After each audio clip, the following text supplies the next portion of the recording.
Welcome everyone. Thank you for joining us for today's webinar. My name is Himani Kaushik and I am a pre-sales consultant at Connex RM, an APAR technology company, which is based out of Noida and headquartered in Singapore. Our company is a renowned name that has made its global presence in terms of technology. We are working to bring complete digitalization in business world and at enterprises in numerous ways, like bringing revolution in existing business by transforming it into digitalization, aiding startups, emerging companies to convert their disruptive ideas into digital business reality using an agile approach across applications, infrastructure, IT, and information security. Before we start, I would request you all to put yourself on mute to avoid background disturbances in between. All right. As you all know, that COVID-19 has resulted in schools shut all across the world, due to which education has changed dramatically. With the distinctive rise of e-learning, whereby teaching is undertaken remotely and on digital platforms. And it's quite clear that this pandemic has utterly disrupted an education system.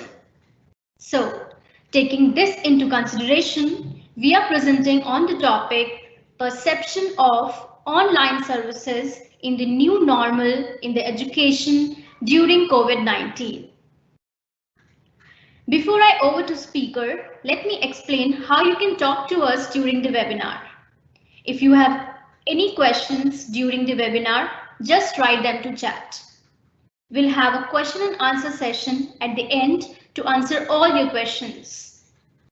We will also be sending you an e-certificate for attending the webinar.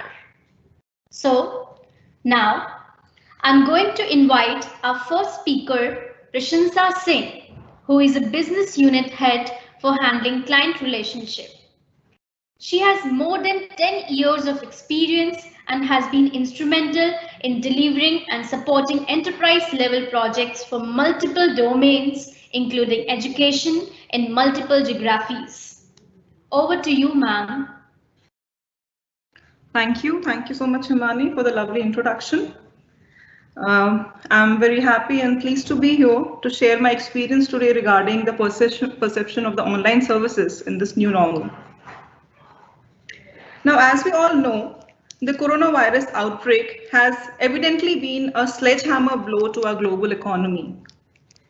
I must tell you that this pandemic has left everybody, including the stock markets, to bleed. They have actually hampered the supply chains and triggered a slowdown amounting to massive losses. The lockdowns, which are a key enabler of social distancing, have challenged the business as usual sentiment and has forced the industries to reimagine, respond, and recover.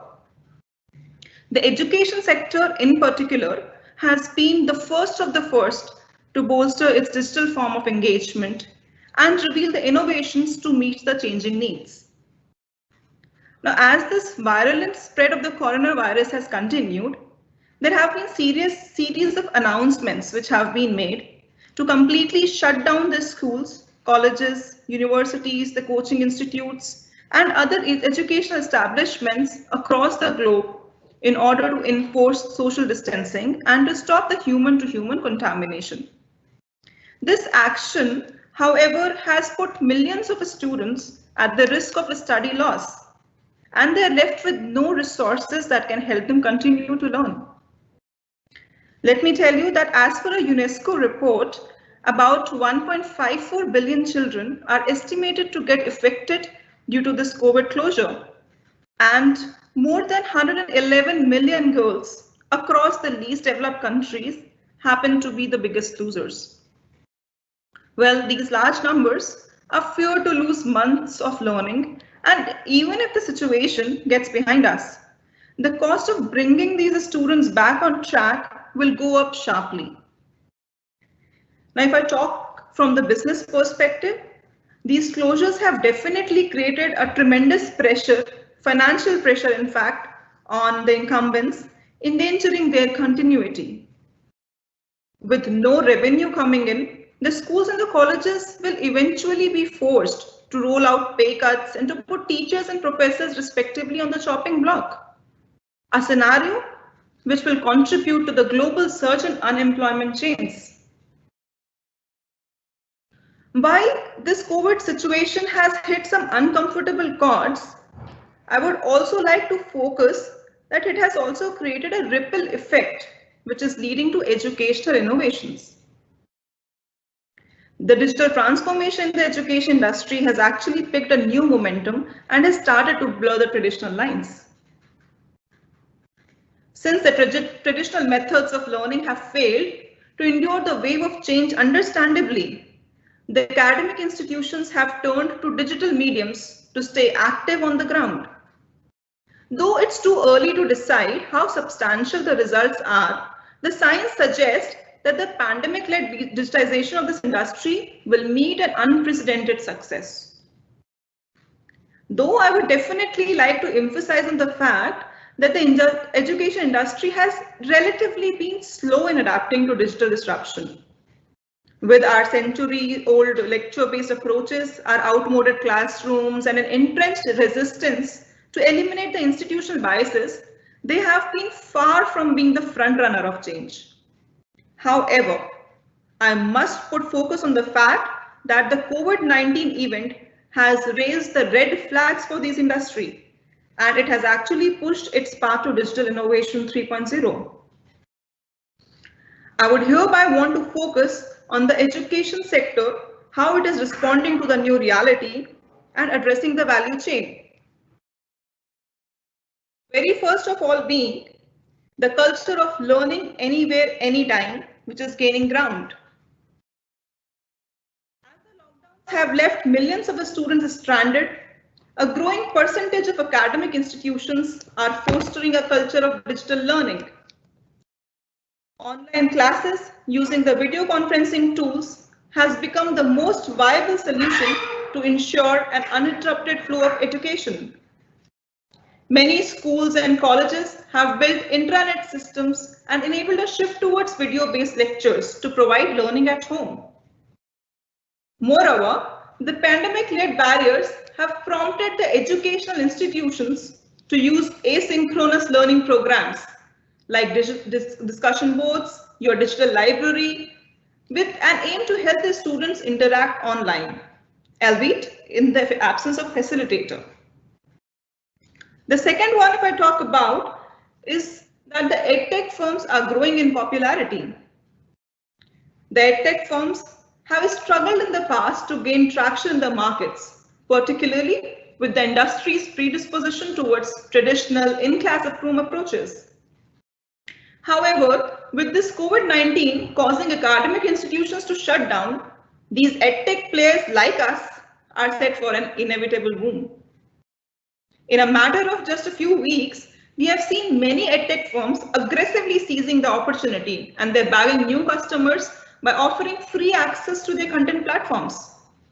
They're increasingly making use of interactive applications to ensure massive engagement in live streaming of classes, in providing online tutorials, innovating around different virtual measures. Why all of this? All of this just to reinforce their position as a bankable alternative for learning at scale. Now the third one. Exams. The exams, assessments and evaluations, they have been intelligized. Well, the role of online learning solution in conducting these exams and assessing the students' performance while also minimizing the errors and the biases has always remained a point of contention. Time and again, the experts have spoken about how these digital platforms actually miss the mark when it comes to ensuring a fair conduct of examinations. However, with this online pedagogy on the rise amidst this COVID-19, several platforms powered by new age digital technologies have come to the light, and they've effectively squared up the challenge. If we talk about the new automated online proctoring and assessment solutions, they're helping the teachers create online assessment and tests in a variety of formats, including the skills, the multiple choice questions, typing questions, essay type questions, aptitude-based questions, and many more. Using the audio visual analytics and suspicious browsing activity, they get recorded during the exam, and these platforms actually monitor the conscious and the unconscious movements, and they can also monitor the posture of the students and they spot the anomalies in a snap. They immediately warn and block the candidates, and they avoid fraudulent activities to ensure a cheat-proof process. If I talk about impersonation, well, the inbuilt facial recognition technologies, they authenticate the candidate and they provide a confidence score to indicate that it's the right match. There might be certain variations which can be recorded. In those cases, the systems quickly respond by restricting the access and safeguard the integrity of the test. Though I must say the online proctoring solutions have been around for a while, but mostly they have been a victim of neglect till date.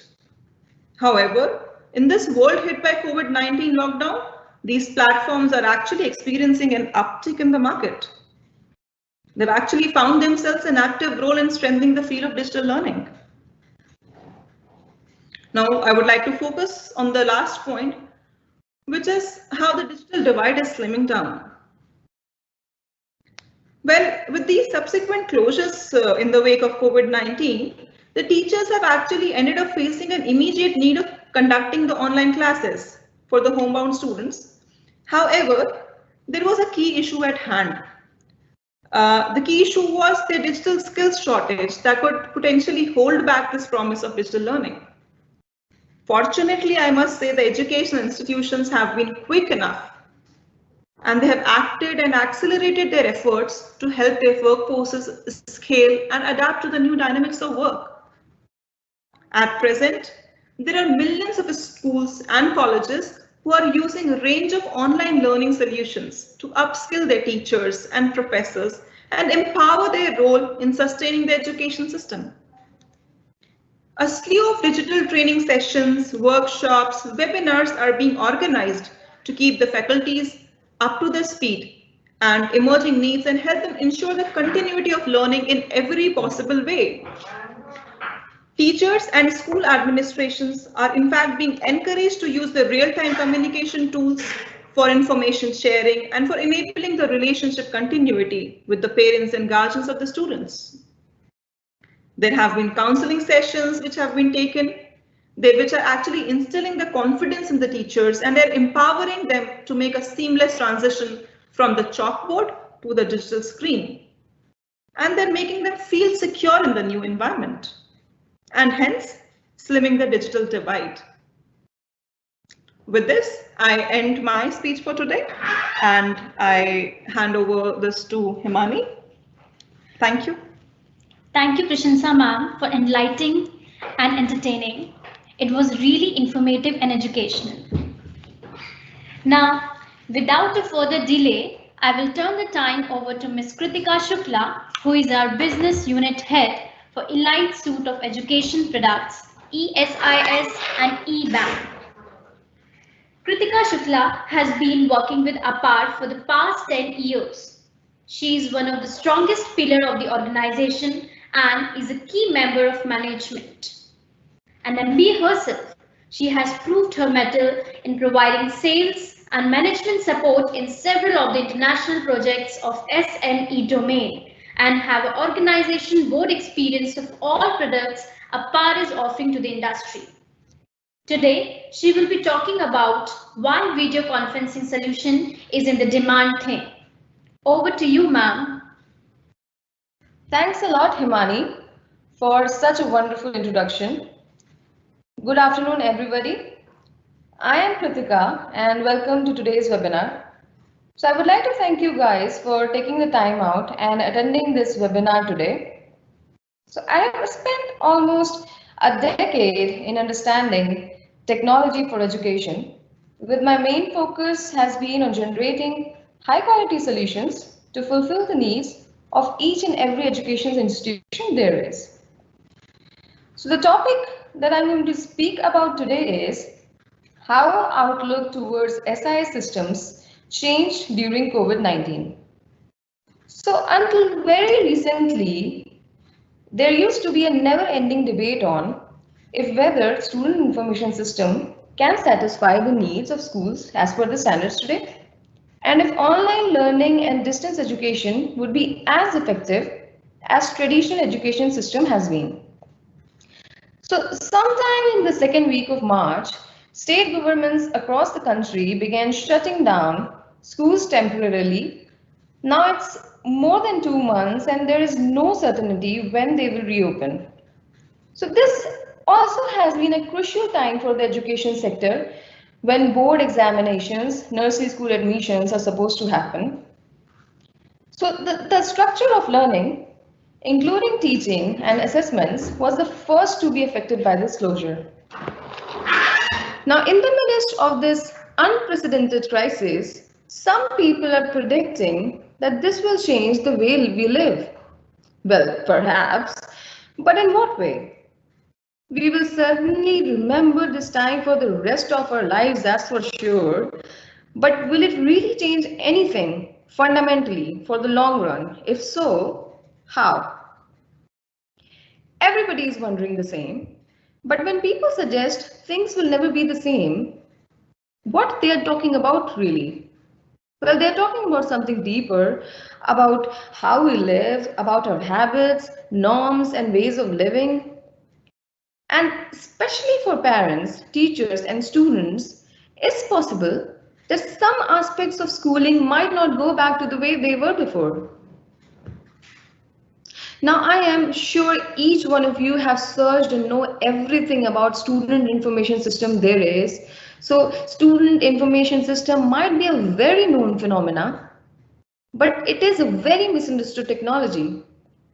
So when we talk about student management, we think we are only talking about students and management of the information, but in reality, it is a much greater and bigger concept. This is about the whole ecosystem that we are talking about here. The ecosystem which, along with the students' self-growth, is also responsible for their future and learning. Now, this learning can be either in the form of courses or in the form of self-choice. So if I think as a parent, which I actually am, I can totally relate to the scenario today. I want my child to be able to dream, So my expectation is that after a certain time, he should be able to take his own decisions in life. Or at least he should be knowledgeable enough to know what to dream for. He should have a natural learning path for his future, right? I mean, a very personalized, unique path to ensure that all his strong points are considered in taking that decision. And when I think of all what I just said, I see no tool, honestly, no tool sitting today can really tell me if the kid is ready to perform on the expectations that are either set for him or are set by himself. Now, we might have case studies, data points, patterns, but there is no tool which is actually putting this intelligence and assessment together in a single fold. Now, if you are an educator, you must be thinking you can do wonders if you have your hands on such a tool, which basically enables you to assess each of your students personally based on years of data and parameters. So you might ask, where is the lack in the system? So any new technology which needs to emerge and come in appearance down the line actually has what is required right here, but nobody is really packaging it right. So we thought it's time to create something new. A new which fits in the requirement of today, where the students might not even be in front of the teacher physically, but would be present virtually. So teachers still have a very important role to play in a student's life. Well, the mere thought of this looks exciting. Think of how much this is going to help your students. And of course, every teacher dreams of his students emerging to the top of the chain in the fields they want to be present in.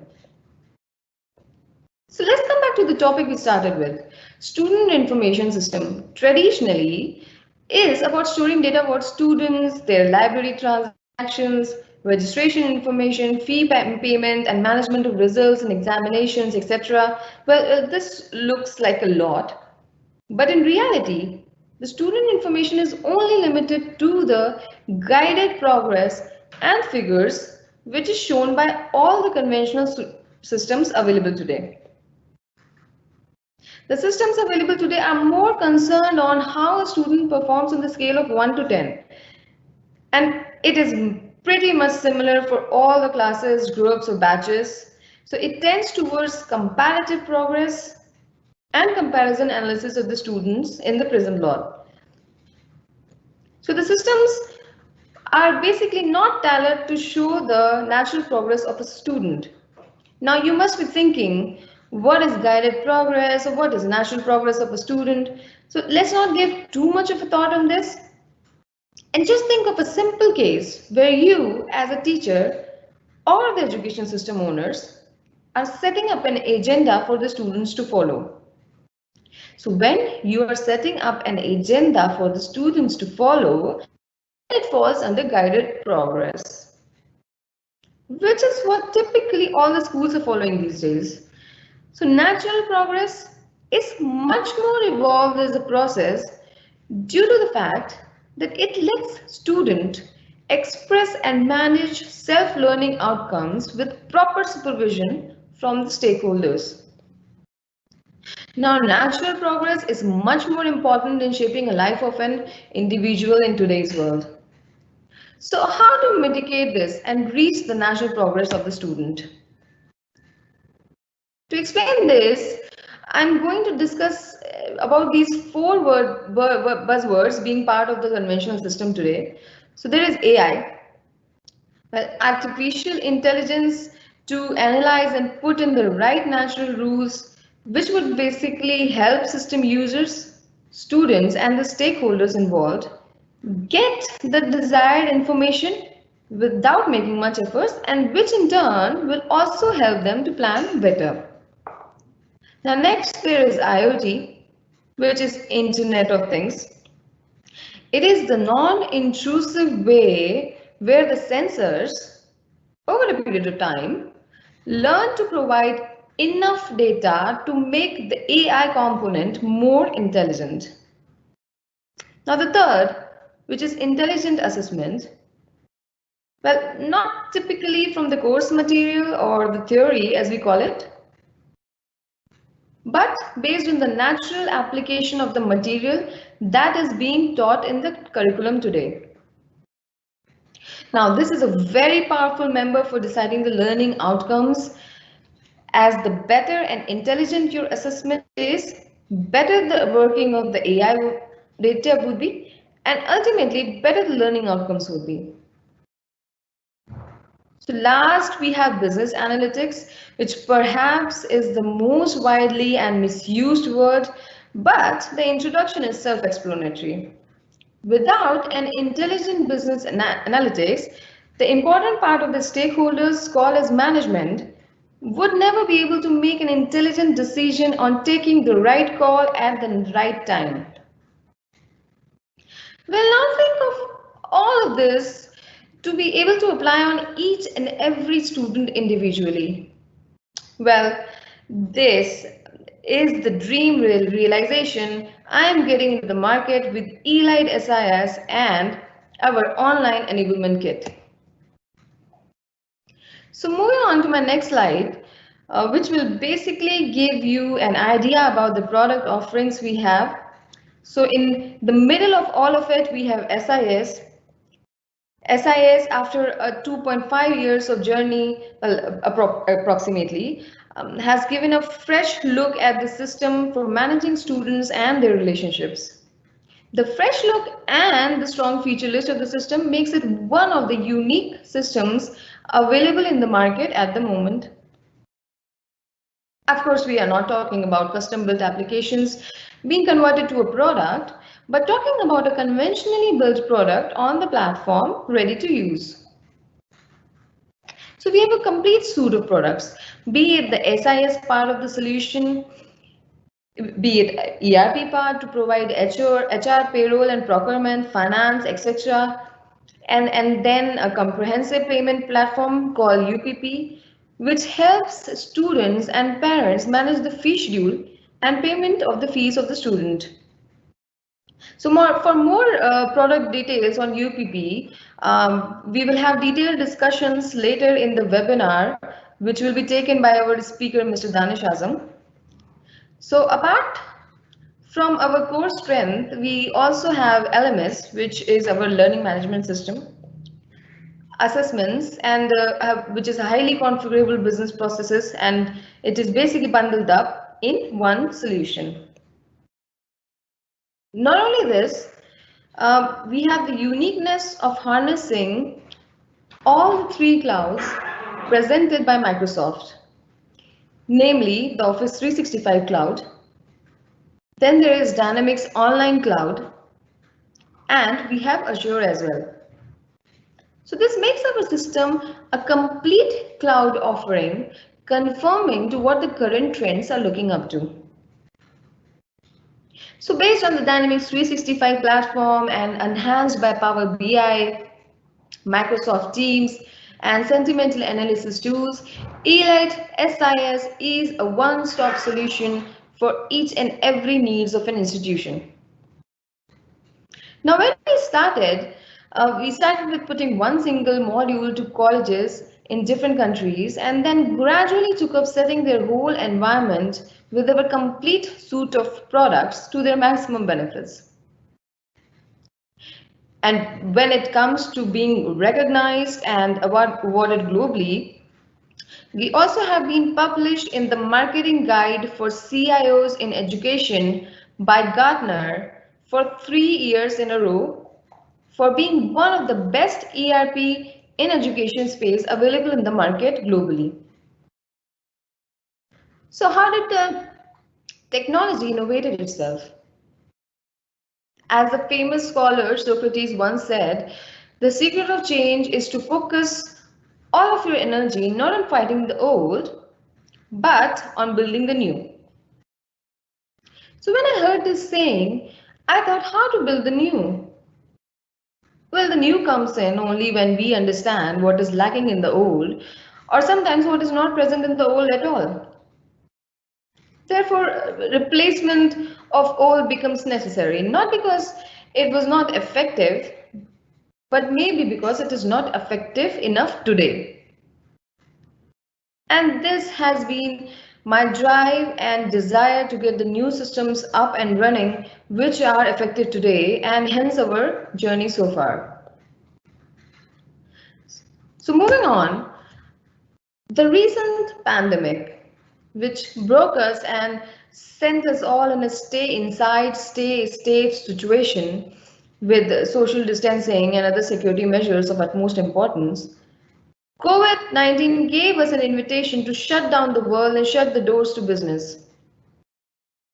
But we at APART politely declined to accept and opened up new possibilities to venture into education world.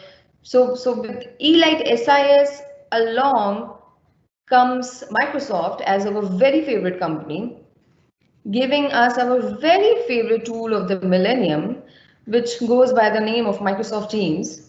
Now this Teams may be a very corporate word, and since we are working in education, we were hearing more from the customers to give them an alternate to keep the impartment of study steady and going. So we took our Elite SIS and Microsoft Teams and converted it into Education Online Enablement Kit.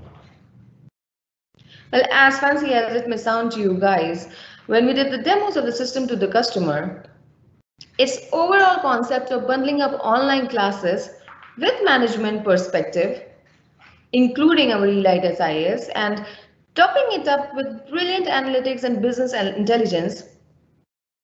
Now, this complete package was somehow really appealing to the customers. In the world of fast services today, the concentration is on the platform which could serve the need in each area of an education system. So if I have to rate my top queries or requirements that I am getting in from education sector clients will be, well, as shown in the presentation slide. So these are the top requirements that the customer is crazy about these days, which is smooth streaming of online live classes. Then there is management of overall classes with classes information that are currently running at a glance. Now the third is platform which can run on low bandwidth internet. Fourth is functionality like whiteboard or writing surfaces, etc. This is also of utmost importance today.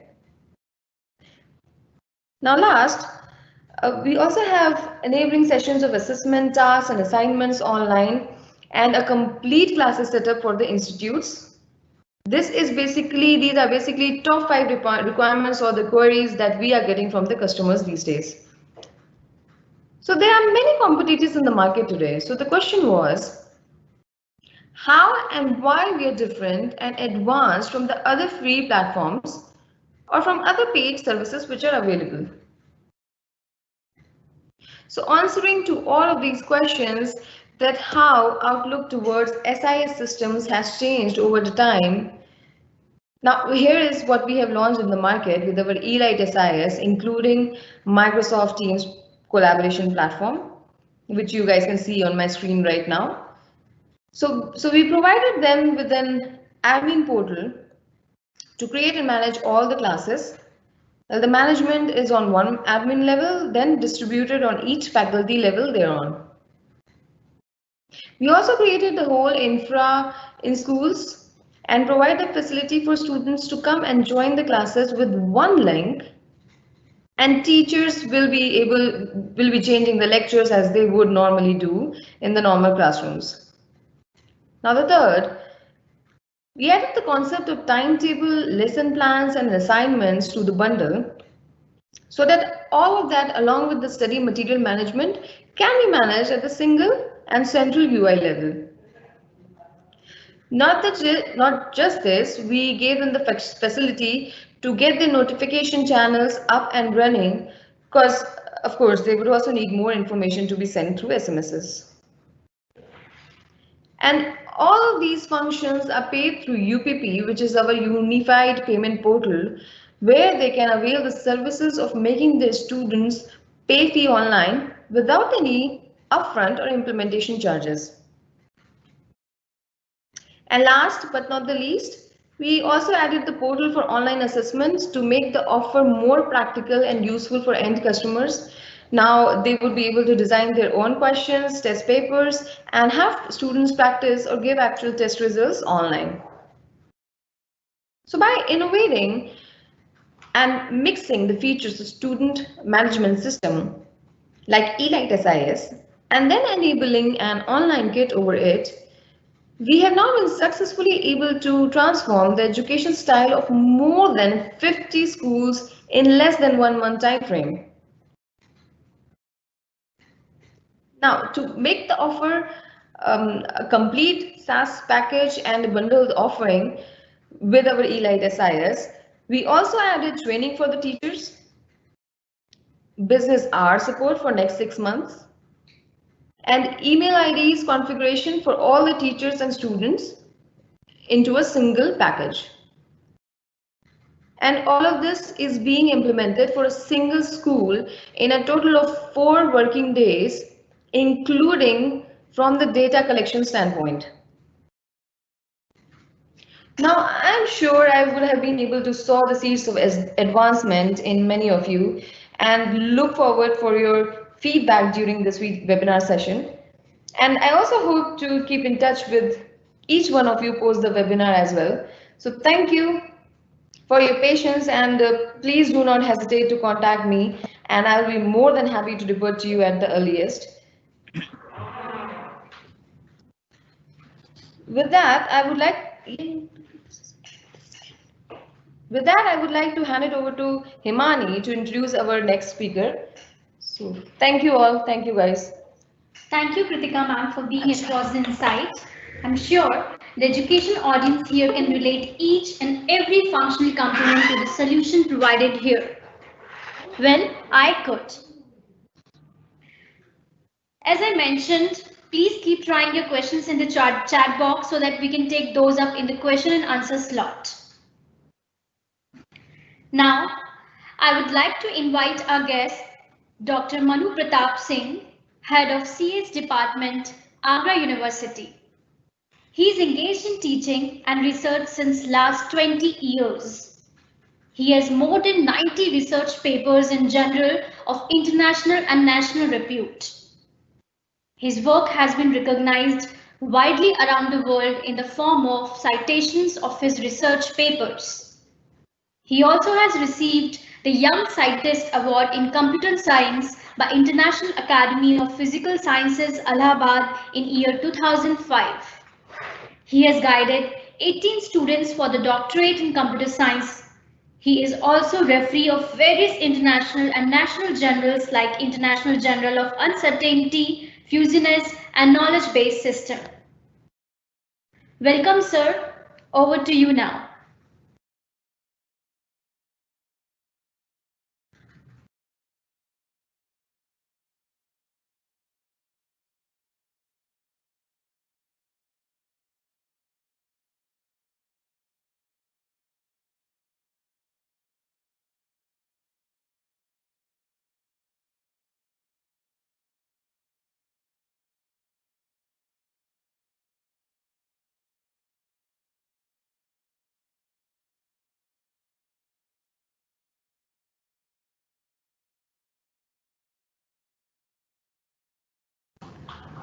Friends, I think there is some technical problem. So due to some technical glitches, we have to wait for 2 minutes. Let's him be get connected.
Hello. हाँ, मुझे वही internet तो सही आ रहा है मेरा, उसमें कोई प्रॉब्लम नहीं है। एक मिनट दीजिए आप, ठीक है, मैं चेक करता हूँ।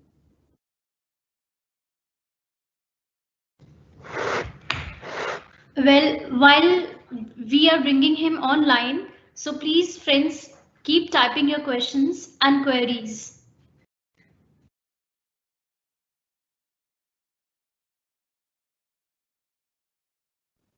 Am I audible?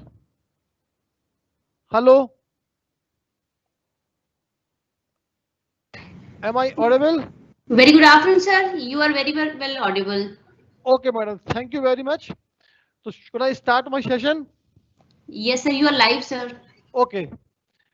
So good afternoon, all of you, and I am very thankful for giving me the opportunity to express my view.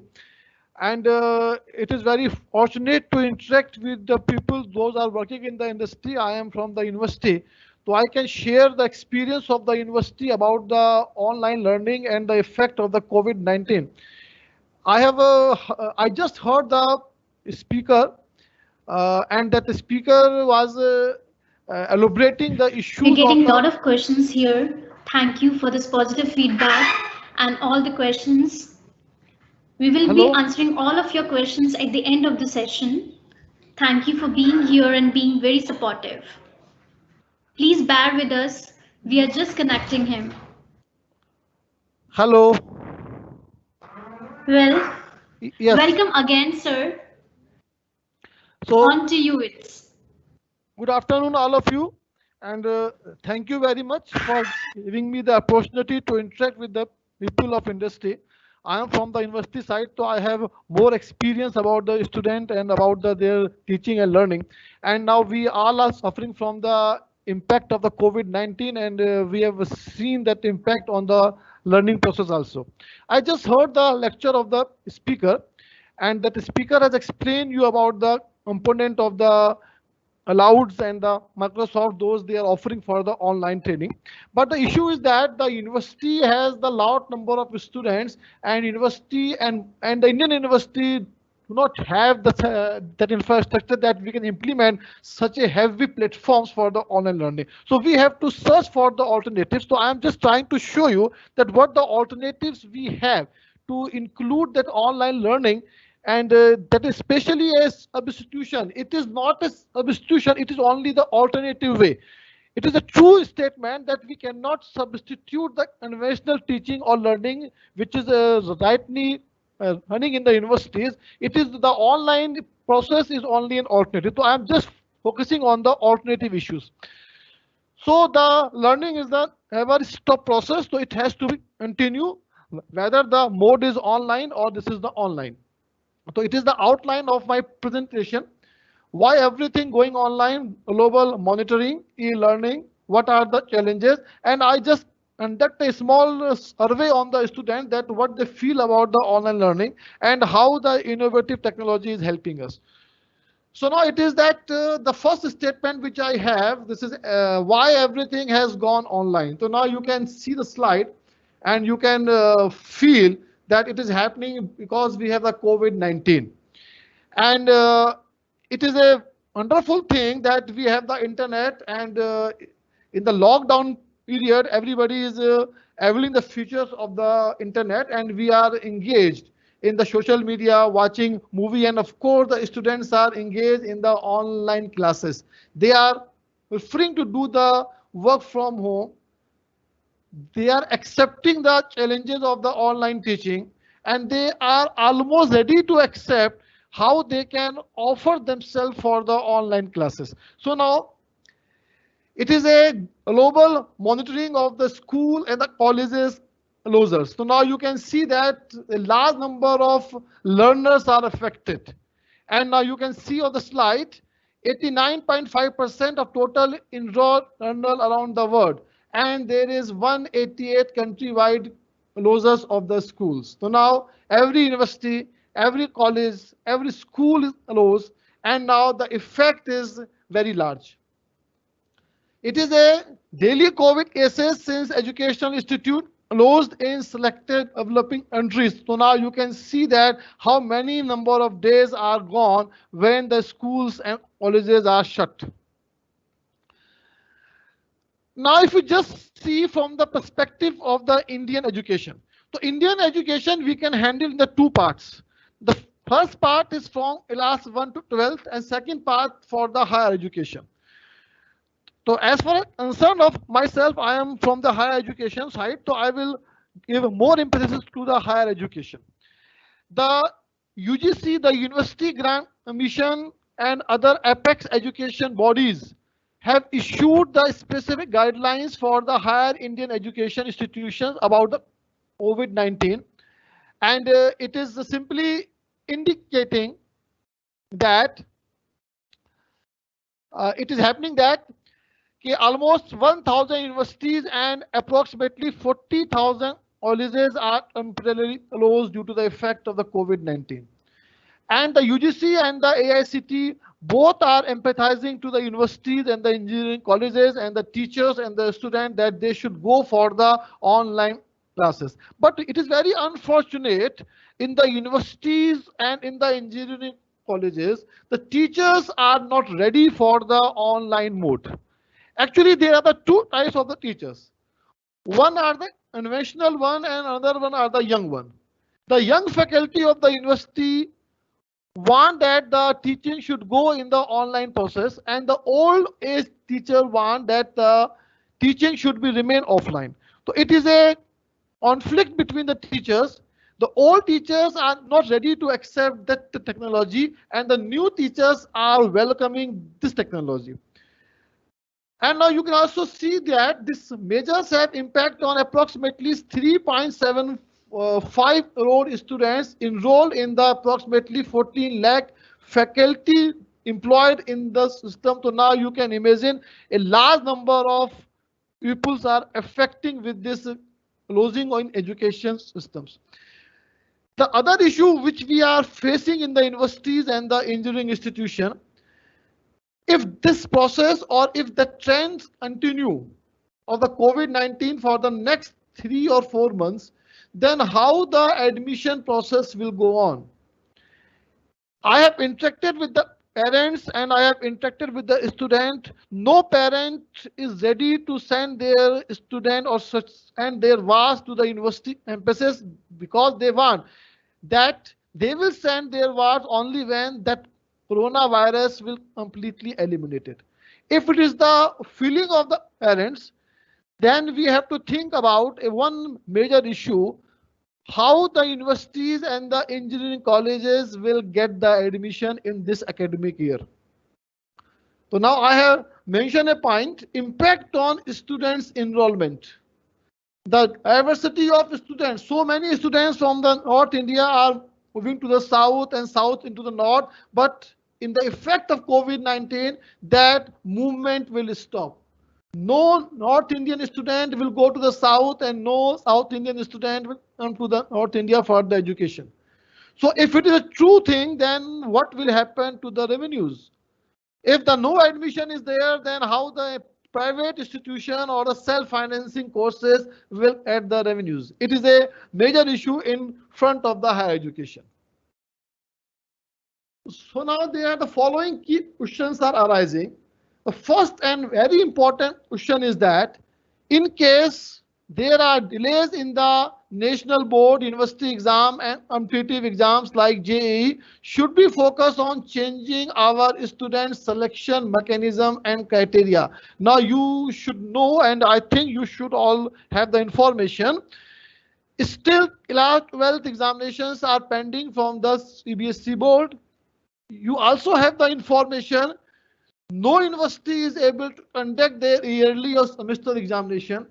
If it's a true statement, then how the next year admission will continue, how the JEE and the NEET examination will conduct, and how the student will get the admission in the engineering college, IITs, and the CPMT and the medical institutions. The second point, in case of our scheduled entrance examination cannot be conducted due to unavailability of testing centers, should we create backup plans and switch to online protected examinations? It is looking very fantastic statement that we should move for the online protected examination, and we have so many softwares for that. But my issue is that actually we have to think about the masses. 80% of the students of Indian education systems are belonging from the rural areas. And these rural areas, including the eastern UP, Bihar, Odisha, and some part of the other countries, the internet facility is not so good. Network problem is always there, and that student is not enriched in the terms of the online tools. So if the online protected examination is in a plan, then how it will implement for the masses of the student? The point number third, what ability do we need to develop in the digital domain to help our prospectus future students understand and what we have to offer? How the institution will interact to the students, and how the institutions will offer the facility to the students, though these institutions can add the admissions. Actually, in this year, The student will not approach to you for the admission because student will say, I will not move to the university campus, I will read from my house. So our universities, our institutions are ready for the challenge, whether they have the facility for such type of the online admission process and then online training process. The online teaching can happen in the humanities and the arts. But what about the subject of science and the engineering, where the practical are the requirement? So now it is a big challenge in front of all educationists that how these things will implement. The fourth point, if the lockdown period extended, how can we prepare for the next academic session to commence in an online mode? Actually, this is a true story. The Indian education institutes are not ready for such type of the education mode. And you will be very surprised to listen these words from my mouth.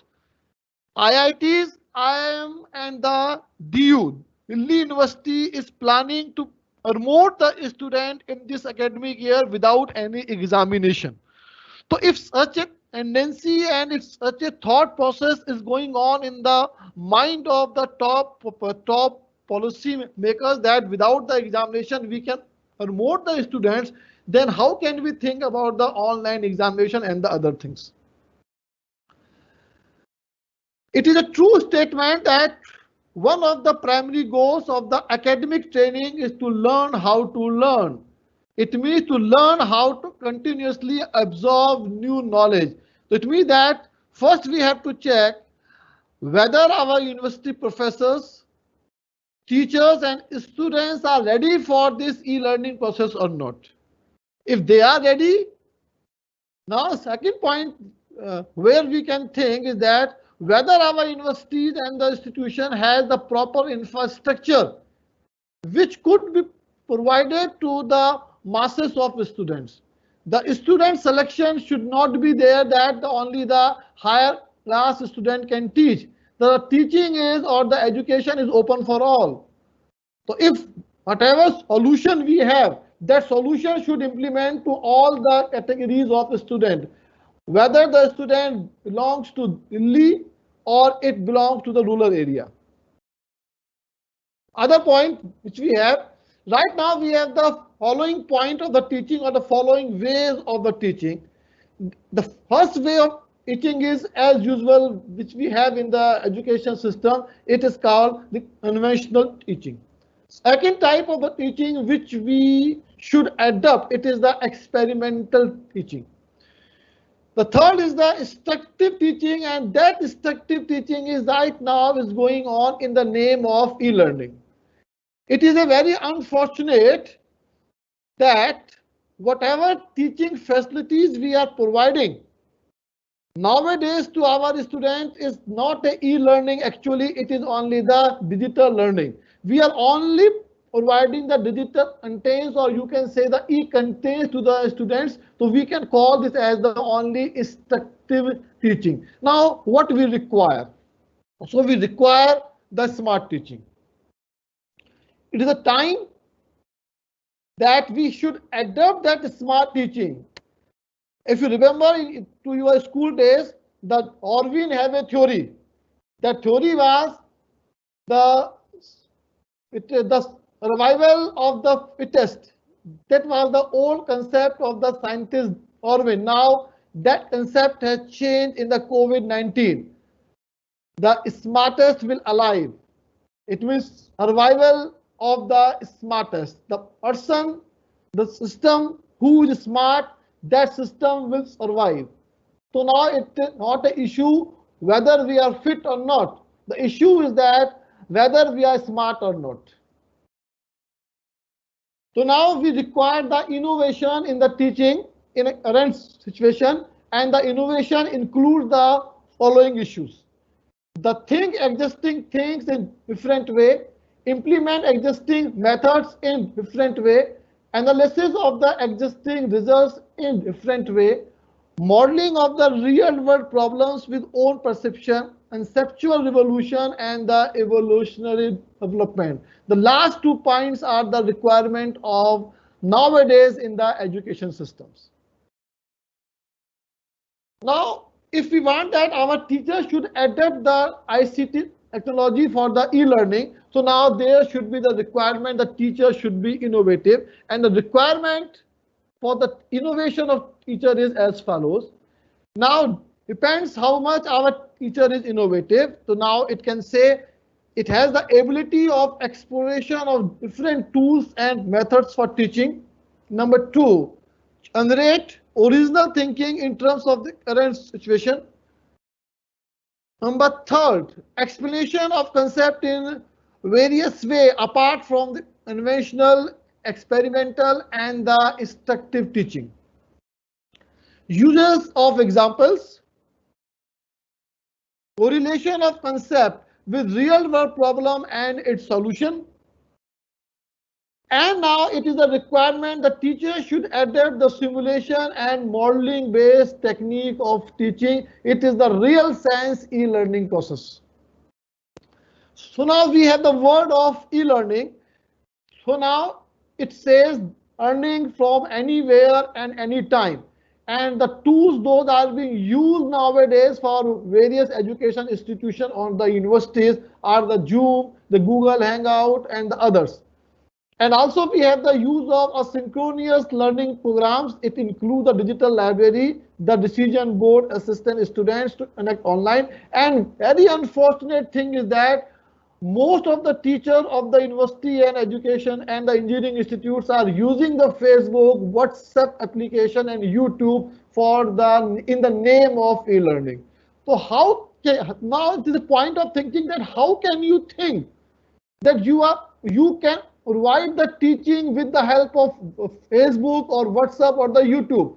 It cannot work. It will not work. So we have to think in a way how we can provide a platform through which every student can feel interactive, as well as the student feeling should be like that the student is sitting in a classroom.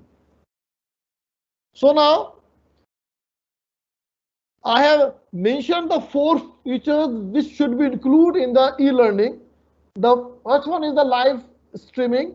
Second one is the performance analysis. Third one is the multimedia playback. And fourth one is the contained resource. So we are right now, the condition of higher education e-learning is that we only have the one thing, it is a contained resource. We only have the digital contents, we only have the e-contents, and these e-contents are being uploaded to the university site and the students are just reading these e-contents. We are not doing any performance analysis, we are not doing any live streaming, and we are not doing any multimedia playback. So now we have the 4 ways technology impact today's higher education. So now every day we see more and more higher education institutions are opening, and these institutions are aligning themselves with these latest trends of technology adoption and maximizing the impact of the teaching that they deliver. It is a motto of the higher education. And now the 4 points are required to revolutionize the e-learning process, and I have mentioned these 4 points as the first point is the video. It includes the streaming and live. The second point which we have, it is the LMS. It means the learning management system. The previous speaker has already informed you about this. The fourth one we also required, it is the collaborative platform. It is the need of the new things to implement in the e-learning system. And fourth point is the important, this is the data visualization or the big data analysis for the student performance and for their assessment. So now if we see the point number first, that is the video streaming. So we have an answer for it, and that answer is massive open online courses, and these courses are widely available, so we call them as the MOOCs. LMS we have already explained, so I think there's no need to explain it again. The third is the important point, it is a collaborative platform. And if you just read a report, a Horizon report of 2014 in the higher education, that report suggests that education models are gravitating towards including online learning, blended and hybrid learning, and the collaborative models. So it includes that the new collaborative learning process to engage with students. Online environments are being extended to courses of all kinds, making educational contents more dynamic, accessible and flexible. While this encourages collaboration, it also provides more freedom for students to interact with each other when working on assessment and the projects. So it is a new idea to include the collaborative things in the e-learning platforms. And the fourth one is the important aspect of the today's requirement, and this includes the data visualization and the big data. So now everybody knows the role of IoT and the artificial intelligence which can work in this area. It is required for the higher education to analyze the student performance, to organize the e-contents, and for the proper interaction with the students. So now it is the current status of e-learning. So actually, as I already informed to you, the e-learning is a need and requirement of the modern society. So we have the e-contents in the following four forms. The first form of the e-learning is the text-based, which is widely available on the various websites. Second one is the image-based. Third one is the animation-based. It is the less contents are available of the animation based, and fourth one is the multimedia based. Actually, these e-contents in any form and access easily from the web. So I should not call it as the e-learning. I should call it as the web-based learning. So I have mentioned it explicitly. So it is better to accept e-learning as the web-based learning which is happening nowadays in the various higher education institutions. So now we require the e-portfolio for the features of e-learning. So we have the 4 points. The first point is the uses, discussion, instance messages, and fourth one is the e-portfolio. So we can include all the things in our future aspect of the e-learning. It has been already explained that what the requirement of the e-learning. So we have the answer is that we need a system, and we are calling that system as the LMS, or it is the contained storage management system which includes centralized process. We have some examples that where this e-learning has been successfully implemented. So now you can see on the slides it has been happened in the Spanish, the UK, Canada, as well as in the Uruguay, and also in the Africa they have the virtual schools. The government initiative taken to promote the e-learning. The government of India is providing the following resources. So the students are aware from all the resources, and the student can register there and appear in the examination. So it is a self-learning process type tools. So it is just a screenshot of the NPTEL. So now it is the reason that why should I offer the e-learning? The reasons are obvious. So we have the advantages also, that the universities are suffering from the shortage of faculty. So now that problem can also be solved. It is flexible. It is a real-time student monitoring if it can happen, and the availability in any location, and it is 24/7 is available. So now, as I feel that the impact in higher education, the areas are administration, research, and teaching and learning. So these are the 3 areas where that e-learning environment and effect of the higher education. And we have the 3 attributes: the context, the design for learning, and technology which we want to adopt. I have just conducted a small research on the e-learning, and recently I just conducted a survey among the students of my university. So I just found very interesting results. So I just want to share the results with you. I just asked so many questions to the students about the e-learning process. So they have answered me. So I have analyzed that what the students feel, whether this e-learning is good or bad. So now the challenges are about the survey. Financial students under performance, technology is replacing the teachers, low engagement, and the internet connectivity. Survey has been for the university. The randomly I have selected the students. I designed the questionnaires and consisted of 8 questions regarding the social demographic characteristics and questions to access whether they are like studying online and what are the reasons for their like and dislike about the online classes. So now I have observed the responses, and the responses are very interesting. So now it is just a population of my study about the gender and the age. So now you can see most of the students are of the age 22 and 24, and 36% students were female and 64% students were male. Now the perception regarding the online classes is in front of you. Only 74% students are liking the e-learning, and only 26% students are disliking the e-learning process.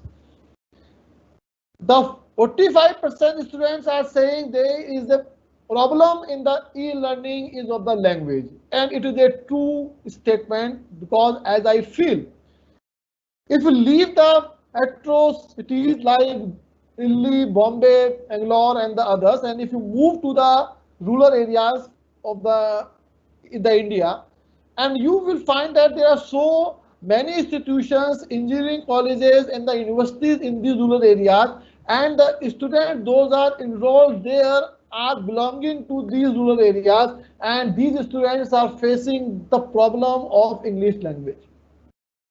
It is an issue in the e-learning. Most of the e-contents, the online lectures, the YouTube channels, and whatever contents of e-learning are available, all these contents are available on the only in the English language, and the rural students are facing the major problem for their understanding. So it is my suggestion to the industry, is it possible to construct or to develop the contents or lectures in the Hindi language or in the language those are belonging to a certain area, then the student will happily and welcomely accept this e-learning process. The 68% students are saying that there are no curricular activities from the online. If you move to the online, all the curriculum activities have been stopped. I am showing you the drawbacks. 51% students are saying that they are not able to meet the friends. It is a drawback of the online training or classes. 23% students are saying there is a lack of two-way communication between the teacher and the students, and only 12% students are saying they are facing the problem of internet activity. It is about the Agra. The Agra is a big town. If you move to the rural area, the net activity problem will more increase. It is a just rating by survey population from the scale of 0 to 5, and you can see the online teaching process is securing 4-star in the University of Agra. Now it is a choice of sources of online classes. So now response on continuity of online classes, 59% students are saying yes, it should continue because they will not come back to the university until the COVID-19 has not been completely removed. And 41% students are saying that they are not interested anymore in online e-learning. So now 28% students are saying that they are only receiving PPTs, 78% students are saying they are receiving the EPT with audio. 59% students are saying they are receiving the videos, and 23 are happy with the webinar and the video conferencing. So now I just find the problem in current e-learning systems. Now if I just realize that whatever contents are available on the internet, they are on the repeated basis. The same content is available on one side and the same content is also available on the other side. So now the students are facing the problem which content they should adopt. The second point is that due to resource sharing, the consistency of course content is engaged, eventually slowing down the innovation momentum of course material. And the third point is that the design of the course material in e-learning is comparatively inconvenient for the teachers, as users still have to visit individual platforms to gain appropriate course material contents and interact as well. And fourth one is that users encounter the problem to learn the robust soft skill, compile and build their existing knowledge in order to effective use of e-learning tools.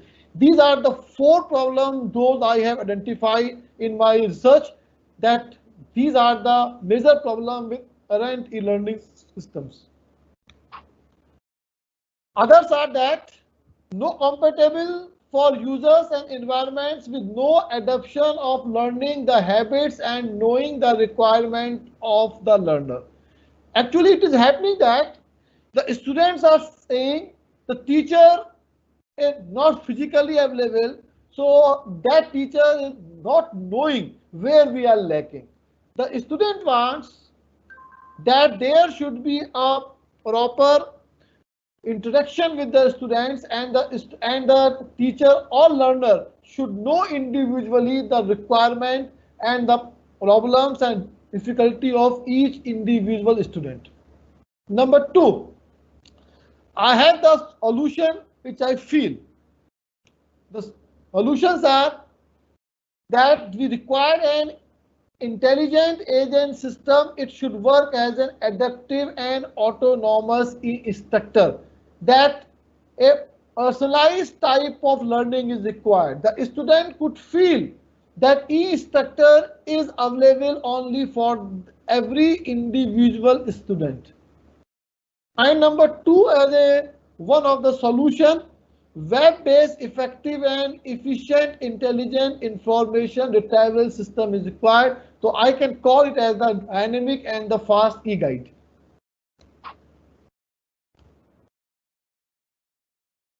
The very first solution which we have, it has been already discussed with you. It is the learning content management system, and we are calling as the LMS system. The other one we have is the shareable content object reference model. It is also being adapted by the various countries around the world as a e-learning tool. The requirement is that whatever e-contents we have, that e-content should create in a platform independent way, because the student can feel free to access every type of the e-contents. So it refers to a suite of functionalities designed to deliver, track, report on and manage learning content progress and learner interactions. It is the requirement which we are seeking in every e-learning system. We have the following things already available, that we can organize online test and assessment, automated the online protecting solutions. We also have the inbuilt facial recognition technology. We are also using the artificial intelligence, and we can also using the augmented reality. These things are already being implemented by the various organizations or by the various industries. So now we require the fourth thing in the digital education, the digital teaching and learning. Personalized learning is the requirement, revolution in the examination system, and the virtual reality environment in the e-education. So now it is the some digital learning and teaching I have already discussed with you, and now it is the need of the today that we should create the environment of the virtual reality in the education, though the science or engineering student can also be happily participated in the e-learning process. These are the some very famous online social interaction platforms, and these are being very frequently used by the universities for the online, or you can say the web-based teaching. So as far as my concern, I have the following conclusion.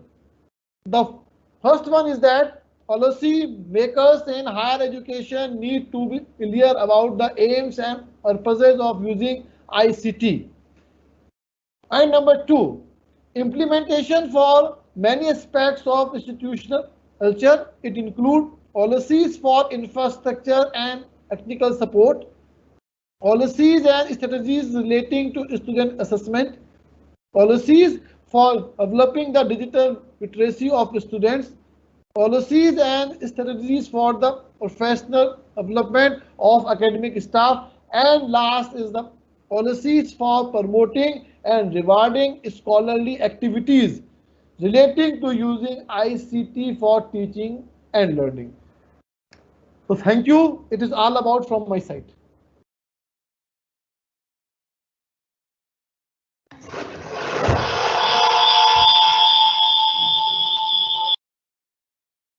So it is all about from my side. My presentation is over. If you have any Okay, thank you, sir. Thank you, sir. okay. Well, you were being very right talking about the innovation in the methods and tools for teaching. We also personally believe that the integration of information technology in education will be further accelerated and that the online education, that is e-learning, will eventually become an integral component of school education.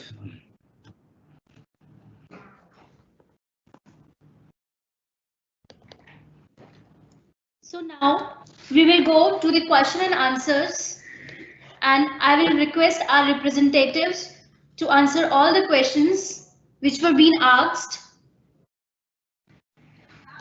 Over to you, ma'am.